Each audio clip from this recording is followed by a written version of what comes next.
me triple check this again. You two made a children's movie. Oh, yes. I'm surprised it took us this long, honestly. Did you two have any desire to make a children's movie? Of course not. No, but we love taking money from kids. What, did you get tired of robbing them outside of candy stores? Don't be absurd. We could never get tired of that. This just seemed like a better way to do it on a grand scale. All right, well, show us the trailer so we can get this over with. Ladies and gentlemen, There's no ladies here, but keep going. prepare yourself for the biggest hit of the summer.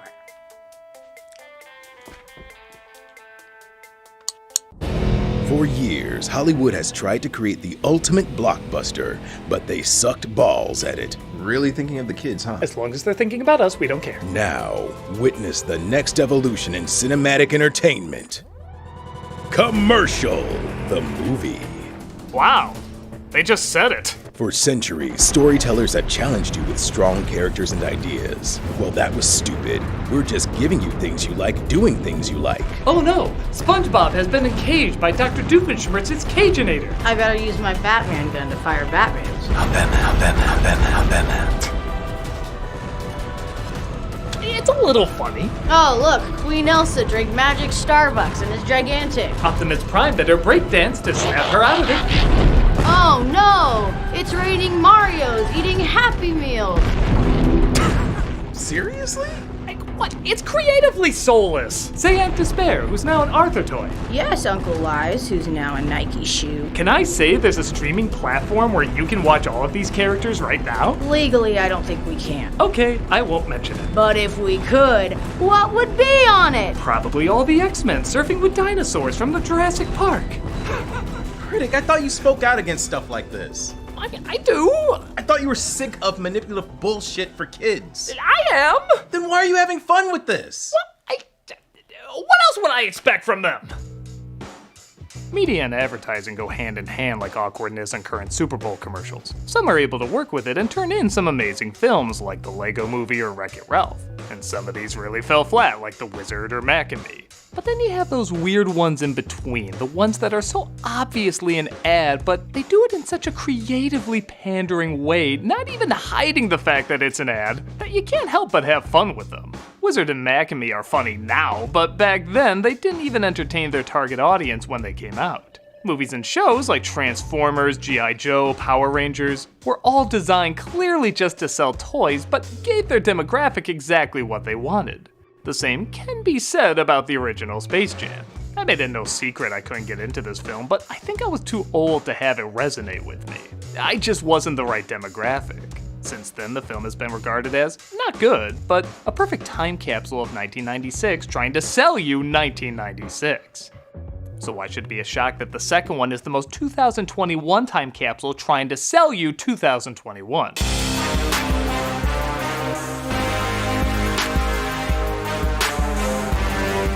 Space Jam: A New Legacy got ripped apart by critics, but the general public seemed to enjoy it fine. And surprisingly, I can see why. The same way I praise Ninja Turtles or He-Man for being obvious but awkwardly charming commercials of the time, the same goes for the follow-up to one of the most famous cinematic advertisements in history. The difference is, they double down on it, making the jokes either get legitimate laughs for how little they're hiding their advertising, or unintentional laughs for how hilariously cringy they are. The difference between these cringy laughs and Mac and Me's cringy laughs? I don't think this movie cares why you're laughing, just as long as you're laughing. It's like watching a desperate clown outside a car wash suddenly be given a multi-million-dollar budget to do the exact same thing. You know it's an ad, but he's still going all out and trying anything to entertain you. Even when it doesn't work, you still strangely admire him. In fact, sometimes you admire him more when it doesn't work because he's giving it his all with these limitations, having no idea if it'll succeed. So yeah, I'm weirdly defending this awkward sellout for being the most entertaining awkward sellout it could be. And given its starting point, I don't think the makers of this have a problem with that. So, as long as we can acknowledge an entertaining ad is still clearly an ad. And now, Chase from Paw Patrol versus One Punch Man. Congratulations, you win the country of Coca-Cola. I could use a Pepsi. Let's take a look at Space Jam: A New Legacy. All right, my shift's not over till 9, so tell Coach C I'm gonna be a few minutes late picking you up. Sorry, I accidentally put in he got game. No, this is weirdly how the film opens, looking more like a gritty independent film which honestly matches the wheel of random tones that spun throughout the entire flick. This is young LeBron James back in 1998, who can't keep his mind in the game and is instead drawn to the Looney Tunes on his Game Boy in 98? I think it was almost 10 years old by that point. What other handheld system was out back then? Okay, it's not that far-fetched. You could be a once-in-a-generation talent. Focus on the game of basketball and not these distractions. Just stay focused, never leave your team, and everybody will love you fine. So LeBron throws out his Game Boy and almost instantly becomes a global superstar. Nintendo would like to talk with how you used him in your commercial movie. LeBron James. While his star rises, his son Dom, played by Cedric Joe, is talking with his brother about how he's more into making video games than playing basketball. Like how you're almost ready to tell Dad about the E3 game camp next weekend? I just think you should rip the Band-Aid off and ask him. You just saying that because he says yes to everything you ask. Okay, good practice. Want to act for real this time? If you think I'm too hard on these kids, don't worry. They'll look like a pair of Oliviers when LeBron starts talking. What's your fundamentals? Darius, chill out. You know I got full court vision. Are we quitting on each other now? Can't be great without putting in work. You want to put in the work? How about one acting class, LeBron? This is strange because he actually did make an appearance in another movie called Trainwreck, and he was actually pretty funny. Good timing, pacing, delivery. He wasn't bad. So you owe $32.43. Just pay your part. It's better for our friendship. Fuck you. Fuck you. I think I left my wallet. Fuck you. It's right in the car.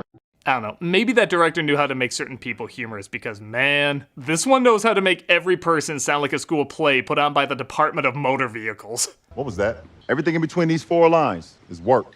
Come on, Dom. You gotta concentrate. Stop it! Your angry whisper is raised to a dull roar! Not to say this awkward acting can't be hilarious in its own right. Dinner time. What are we having for dinner? Spaghetti and meatballs? Ow! Oh, that's my favorite. I wasn't even advertising anything, but it was said so awkward it felt like it was. Oh, that's my favorite. Thank goodness for Chef Boyardee. If you haven't figured it out yet, LeBron is the overbearing dad who means well but doesn't understand his son. This cliche has been done to death, but I will give credit, it is off-brand for a superstar like this. It is, in a strange way, kind of a risk for a guy who still wants to sell a lot of merchandise. If I don't stay on him, all the distractions... He doesn't need a coach. He needs his dad. I remember they deleted a scene in the first one where Michael Jordan horsewhipped his kids, but they figured an R. Kelly song would make the film uncomfortable enough. Meanwhile, in the lame tricks, Don Cheadle plays an AI named Algae Rhythm. Yeah, remember, this is the same series that came up with the Mean Team, who's looking for a popular symbol to promote the Warner Brothers serververse. He's a family man, an entrepreneur, a social media superstar with millions of fans. He's adored by all people, most people, enough people. So, Cheadle is to this movie what Dennis Hopper was to the Super Mario Brothers movie. While the other actors look uncomfortably lost, he looks too comfortable acting however the flying fuck he wants. Yes! Thank you. Finally, huh? Put some spec on my name, right? Oh, man. Every line he's like, I don't care if this works or not. I'm still convinced I'm Captain Planet from 10 years ago. Priceless! Hello. So, no. Get ready. This make you feel all insignificant, don't it? They're alive! I'm sorry, I voiced Donald Duck now. I must sabotage you for Disney. LeBron checks in on Dom's new game he's been developing and his fucking Star Trek technology that scans any 3D image into his computer via phone. Oh, he also has a tambourine. I don't fucking know. Ooh! Posterized. Posterized? Is this not real basketball? Is this one of those games of video the village elders say do not speak of? When LeBron tries doing his signature move, though, a glitch occurs, deleting the character from the game. Yeah, sounds right. I remember when they fixed an eyelash on Sora and it completely erased him from Smash Brothers. I game, fellow kids! My entire character is gone. He tries making it up to Dom by bringing him to Warner Brothers to talk about a new marketing idea. Please don't, Dad. Did you just say, please, Dad? No, I said please. Dad. When you make Kareem Abdul-Jabbar look like Daniel fucking Day-Lewis. He's invited to see HBO Max, the serververse, and is asked to be their spokesperson. He does a great impression of his reaction when this movie was pitched to him. This idea is just straight up bad. I'm a ball player. You know, and athletes acting, that never goes well. This is like a meta version of Jeff Goldblum saying it's a bad idea to open a dinosaur park after they opened the dinosaur park. That's exactly what I was thinking. You're saying what I'm thinking. You're canceled, algorithm. What a terrible idea. With all due respect, Silverman, you shouldn't be talking about your expertise on internet culture. Somehow, this spirals into a conversation about his son going to game design camp when LeBron wants him to go to basketball camp. I'm not going to basketball camp, Dad. Dom, you don't have to be scared. You got amazing potential on the court. Yeah, amazing potential for water aerobics. Dom. Stop, don't come back. LeBron follows them to the elevator while Al G plans to lure them to the serververse. You know I can't let you back out of camp like that. You made a commitment. You make me hate basketball. Well, if it makes you feel better, kid, you're not alone. You never let me just do me. This is about that time I caught you jerking it to Flo from those Progressive commercials. Dom! Al G pulls them into the serververse, and is it just me or is LeBron getting better in this? We're in the computer. You know I'm claustrophobic. Dad. Hey, Siri, can you let us out of here, please? Siri? Alright, you can tell me. You got this footage when he was shooting a late night sketch, right? He is literally smiling at the camera. Al G, naturally, challenges LeBron to a basketball game where the winner gets his son, after showing he can't even give a scream convincingly. It's one word. It's not even a word, it's a vowel. You can't even get a vowel right. He's dropped with a quote-unquote reject to search for a team. This is, of course, Toon World, where Bugs Bunny lives. I'm shorter than Kevin Hart. I know who that is, and he is short. Good commentary, movie. What the? I'm a cartoon? Cartoons are animated. You're more like a cardboard cutout. What's up, Doc? Bugs Bunny? No, I forsook cartoons for basketball. Thou shalt not suck a dash. Aren't you LeBron James? Big Chungus reference, even though they have no idea why they're referencing it in 3, 2, 1. I'm Hutton Wabbit. We don't know why the internet's applauding that, but we'll take it. Well, yes, it does take a while for the Looney Tunes to show up compared to the first one. The setup is pretty funny. Al G convinced the Looney Tunes that the other worlds in the serververse are better, and they completely abandon Bugs, which is something I 100% believe they would do. Bugs spends his days getting drunk on carrot juice, pretending they're still around, talking to dummy versions of them. I'd be lying if I said plastered Bugs was something I ever thought I'd see, but I'm glad I witnessed it. And I wish them all the best in their new endeavors. Family's everything. Yep, family. Did I ever tell you the time I pants Mickey Mouse on Who Framed Roger Rabbit? 1 testicle. Nobody knows that! LeBron says he needs to form a team, and Bugs says he can help. So he tricks Marvin the Martian by stealing his ship. These entrances are cute, but the last door on a rocket ship rocket shipping away? That's goddamn hilarious. Well, we'll just get back in our ship and out of your way. Sorry, I don't read sign language. That's more the Coyotes thing. After in-joke 1,000,012 for animation nerds, they stretch out across the serververse to find their team. These scenes are hit and miss, but the hits are pretty clever. Seeing Daffy as Super Duck causing the crimes he's trying to save people from, that's great. Sam in Casablanca being Yosemite Sam, also pretty good. Even dated references like Austin Powers strangely work, not because of Elmer as Mini-Me, but the topper with Shave Sylvester as Mr. Bigglesworth. Also, I'm not gonna say that Warner Brothers stole my idea that Fury Road was a long Roadrunner cartoon, but I will say lawyer up because my attorney is fucking ruthless. My legal team is Twitter, and they know how to hashtag! But like I said, there are some misses. Like family-friendly Rick and Morty. We're done running tests on your Badger thing. It turns out his condition is irreversible. I'll never erase what I saw from my brain! He's your problem now, dum-dum! A part of me is amused that they're in a kid's film at all, but man, they needed some R-rated writing. It's funny because later in the film, they do a joke where Al G swears at his players and they bleep it out. That doesn't matter at all! What matters is that I win this game! I think instead using that joke here might have worked. I'll never erase from my brain! He's your problem now, dum-dum! This Matrix parody might have been cute if every movie didn't do it 20 years earlier. You ain't got nothing on me, bro. There's a scene where Foghorn Leghorn is Daenerys. Winter, I say, winter is coming! What the fuck? I don't even have the words. And of course, we have the return of Lola Bunny. Okay, so I made a big stink in the last one about how Lola had no personality outside of bunny boobies. And yes, it is still admittedly weird that this cast that's been naked for years and years suddenly has one that's anatomically correct. But the fact is, there's plenty of characters who are designed sexy but can still be funny. The big problem with Lola was, she wasn't funny. She wasn't even loony. Her only shtick was she didn't like to be objectified while she constantly objectified herself. But again, if you know kids' movies around 96, the personality of the token girl was to be the token girl. Well, since that's what the most 1996 movie gave us, what does the most 2021 movie give us? A Cards Against Humanity answer. Yep, she's just strong, and that's it. I spent years training for this. Do not mess it up for me. I guess that's a percent better, but come on, they're having fun with Lola's character in other versions. She's voiced by Zendaya, and she's been funny and stuff. Give her a damn personality. Again, though, it does match the criteria of being the most 2021 product. I mean, I can't act like I don't see the same bland character recently. So I guess I can't be that mad. This moment of her training to be an Amazon is creatively done, and even though I feel like it's borrowing a lot from Spider-Verse, it does so in an impressive way. It's a pretty cool sequence.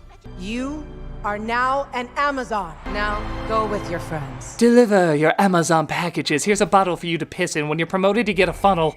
By the way, does Warner Brothers own Hook? Because this is Hook. I think it's really a shame that your dad doesn't support you. You won't let me be me. I'd let you be you. Dom, did he ever go to your baseball game? I don't play baseball. Nobody cares, Dom. We're the most boring part of the movie.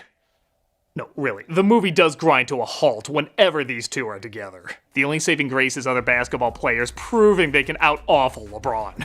I'm next, because if Clay's in it, then I'm in it. Hey, if I'm gonna be in this game, I need a superpower or something. I need one of those special modes.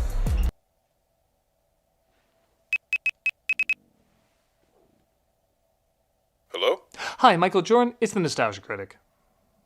How did you get this number? Remember why I made fun of your acting in Space Jam? I have no idea who this is. Well, I just wanted to say, I'm sorry. I had no idea how worse it could have been. Do you know how powerful I am? I'll talk to you later, buddy, okay? I can mail you to yourself. He took it well.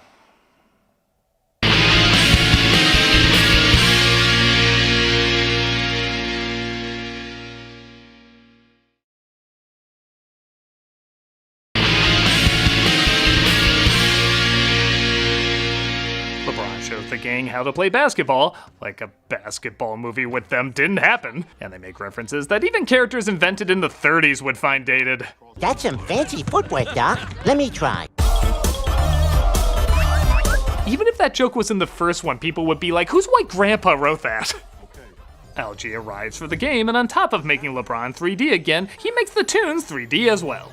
I guess a lot of people were thrown off by these designs, but honestly, I wasn't bothered by them. I do prefer them hand-drawn, but I get they wanted to upgrade things, and again, 2021 time capsule, everything is CG. It's also a little neat to see the other Warner Brothers cartoons given the same treatment, as a ton of their characters fill the seats. And they said the Warner Brothers store would never come back.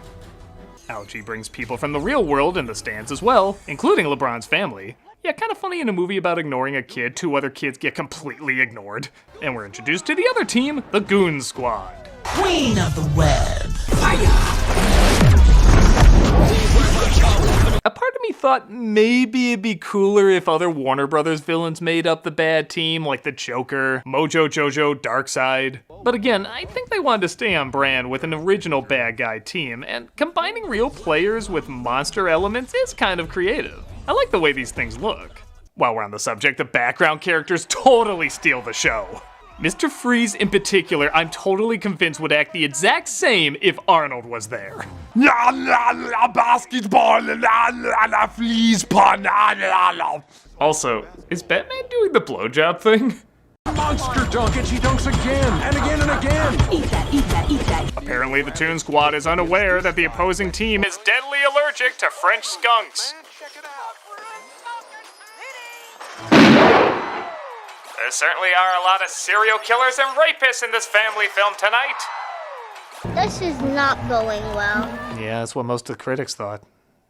The gang gets ripped apart, but Sylvester says he found a secret weapon. But I found Michael Jordan! You found him? I can feel his power already! Now granted, this joke takes way too long to get to the punchline that you probably figured out what it's gonna be, but it is still pretty damn clever. Jordan! That's Michael B. Jordan. How could you think he was his anus? I thought he aged gracefully. Not all Jordans look alike, you walking racist! I love Daffy writing Trade Sylvester when honestly, this would have gotten just as big a laugh. Bugs, time to do what you guys do best. As you'd expect, LeBron learns not to be such a sourpuss and that the only way to win is to let the Looney Tunes be loony. And what's LeBron's definition of being loony? Literally just smiling. Still technically more loony than anything Lola's done. Again, while not every joke works, some of these make me laugh hard. I'm now realizing Gossamer was put in this movie just for this one joke, but damn it, it's a good joke. Take it to the other end. These silly tunes don't have what it takes to win. We rapping now? We rapping? Oh yeah, this scene. This moment is like Mufasa's death in Lion King. You hate to see it coming, but you know you have to go through it. What up? It's Porky Pig. They call me P-double-L-G. Never forget we did this. May it be written in all the history books next to all our biggest failures that we let this happen. Show them who you really are, notorious P.I.G. There's nothing sacred. The sad thing is, this could actually be a decent idea. A rap with a character who stutters could be pretty humorous. In fact, at first, it looks like they might go that route. But quickly you realize whoever wrote this was not a fan of Straight Outta Compton because he thought Cool as Ice was more street. This pig is lit. I'm super legit. Every time I'm out in public, people asking me for pics. Oh my god, we're actually losing points! We're losing points! How is that possible? Well, the internet will kill me if I don't make this reference. Let's green egg and ham it. I'm actually surprised how many levels that works on. How bad is this scene? No joke, it kinda kills the movie. I'm not even kidding, when I was watching this again, I only remembered one thing that happened after this. We'll get to that in a bit, but there's about 20 minutes left, not including the credits, and almost none of it is funny or entertaining. They do another Matrix joke with Granny. She is the one. When was this written? LeBron acts out a dramatic moment with his son, which is about as emotional as you would think.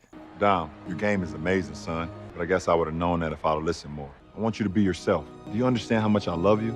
Seriously, was Tina Belcher your acting coach? Things that I went through to get where I am now had to be a certain way. Tammy, spill that. Jimmy Jr., mop that up with your pants. I don't even know if I'm saying this right. I'm a smart, strong, sensual woman. Oh god. And Al G says he's gonna turn himself into a monster. Well, cool, with designs like these, he ought to look pretty fun. Oh, he's just a shitty CGI version of himself. Not since switching out a giant snake with a giant parrot have I been so intimidated. I guess we do get this scene out of it. King Kong ain't got nothing on me. If he added a snap, that would have been the funniest scene in the movie. There is one thing that brings it back to that sweet, epically ridiculous schmaltz, and that's Bugs Bunny sacrificing his life for the team. Yep, he performs the glitch that deletes a character and he slowly dies. Oh, and you better believe they play it totally straight. That's the least loony thing you've ever done. You got that right. But taking care of the people you love is fundamental. The needs of the loony outweigh the needs of the doc. How'd I do, Coach? Thank you. Yeah, I believed his death in What's Opera Doc more, and that's when he literally turned to the camera saying it was all an act. We did it. We're all back together again. Hey, where's Peppy?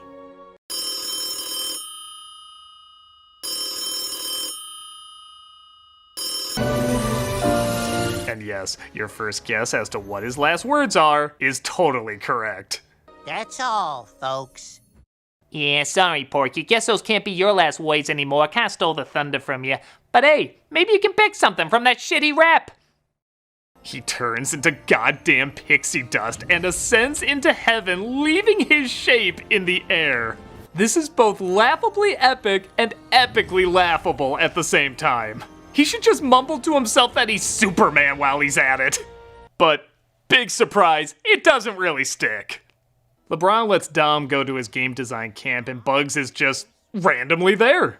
The reason? I told you, I'm a toon, Doc. I can survive anything. This is when the movie posts, we don't give a shit. It's fucking Space Jam. And you know what? I really don't give a shit either. I just have fun.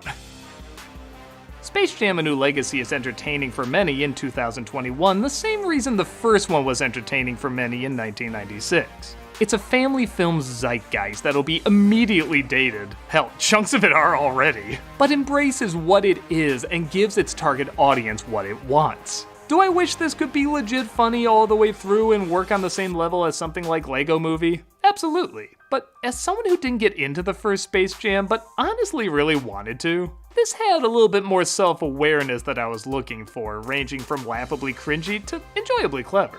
It's hard to say this is a film everyone will like, and it's very clear why a lot of critics didn't enjoy it. But as someone who grew up finding charm in a generation of cartoons that did the same thing, I found a similar charm here. Whether it's ironically, sincerely, or somewhere in between, this is a film I think a lot of people are going to be entertained by, one way or another. You know, this trailer's growing on me. Hey, how long till the movie comes out? You just saw it. The trailer was the entire movie. Yes, so we can fit in more runtimes. Well, what would the trailer for the trailer be? Oh, well, that would be Trailer the movie, which would also be Commercial the movie, which would also be... You're robbing us, aren't you? Took you long enough to notice. Bye.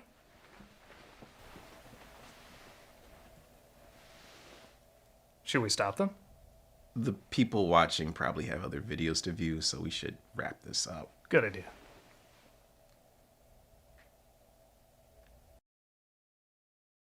Dom, do you understand how much I love you? Well, I just want you to know that I'm sorry. Ah, jeez! I better get that.